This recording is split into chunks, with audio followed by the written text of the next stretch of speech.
Money Saxena, same topic class 6 we are taking, that is agriculture. We have stopped on types of crop we have taken. Now we are taking about the agriculture development and the green revolution. What are the benefits of the green revolution? This topic we are taking about in this green revolution. Mostly what is green revolution? Which is increased agriculture efficiency resulting in a dramatic increase in food production, higher inputs and reduced cost of the production. Agriculture refers to the method used and measures taken to increase agriculture production. It is an important step in ensuring the food security of a country, especially in developing country with rising populations. Agricultural development aims to address the issue of low production of crops due to diseases, pests, lack of irrigations and poor quality. That's why the maximum outputs, so we have used the good to improve the quality of the produce. So what is that is the green revolution was an important step towards, means green revolution was the only steps towards for the agricultural development. The Green Revolution refers to a series of reforms which are introduced in 1930s and 70s, which resulted in a dramatic increase in the agriculture parts led by the scientist Norman Borlaug, who introduced a strain of wheat which was both disease resistant and high yielding crops they are using. What are the key features of the Green Revolution? The use of HYV. HYV means high yielding varieties of seeds, increased use of pesticides, multiple cropping also they are using, mechanized of agriculture products, increased use of pesticides, significant use of irrigation, increased use of electricity on farms. Multiple cropping means in that two or more crops can grow. So that means highly production by the Green Revolution. Now the benefits of the Green Revolution: there was a huge increase in the agricultural output, more efficient use of land also meant that fewer forests needs to be cleared only for the agricultural parts. Heavy use of chemical fertilizers over long periods of time leads to the depletions of soils, natural fat.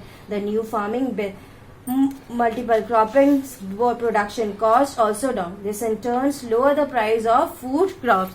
Now the demerits of the Green Revolution. What are the demerits? That is high use of fertilizers and pesticides polluted the soils and groundwater also.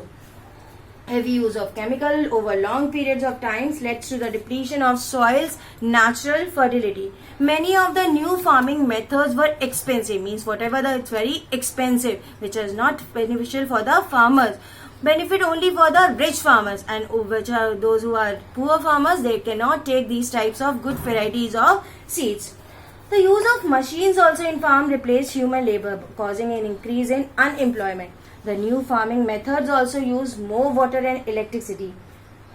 Intensive irrigations led to waterlogging and soil salinity in many places, resulting in a sharp fall in the productions. Now the agricultural in India. India is one of the leading countries in the world with respect to both the total amount of land under agriculture and agricultural output. When India gained independence in 1947, the country was barely produced enough food to feed its people. So what happened? After several times, the Green Revolution helped India gain food security through improved production of grain. Many more initiatives have been taken by the governments and India to improve agriculture production and the conditions of farmers. Some contributes, some problems are also there. More than 2/3 of the farmers in India are the margin. They are very small farms also. Means fragmentation means after they are division of the farms. So what happened? The farm become very small. So small also, if farm is small, then the production is also very less. Despite the small size, many farmers practice subsistence farming. Subsistence farming, I will explain also, which for their own use. Inequality is one of the characteristic feature of Indian agriculture. 67% of farms in India are less than 1 hectares, and they occupy 25% of the agricultural land. 5% of the farms are occupied by the agricultural land. So it is also among the highest exporters of agriculture produce in the world. A lot still needs to be done to improve the conditions of agriculture, and especially those who are the farmers in India. Thank you class. This topic I covered, full topic I covered it. Now assignment I will give you in next video.